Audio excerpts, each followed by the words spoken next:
مش عارفة، بس في معظم الناس دلوقتي بقت بتتكلم على إعلان البرنس بتاع كوتونيه ومحمد منير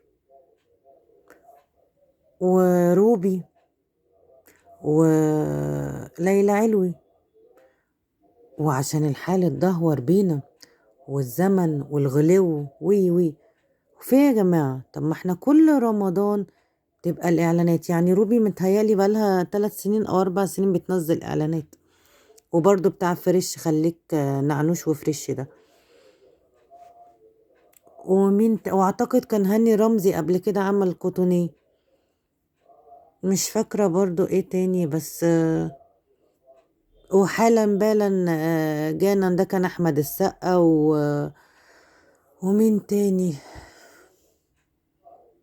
وكان الله يرحمهم برضو كان دلال عبد العزيز وسمير غانم وجورج سيدهم.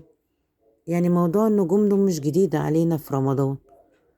اشمعنى السنة دي اللي مستقصدين كوتونيه؟ ليه؟ عشان احنا اللي بقينا شحاتين مثلا؟ اللي عنده إجابة والنبي يقول لي في المعلومة دي، عشان محيرة. أصل مش أول مرة الفنانين تعمل إعلانات في رمضان.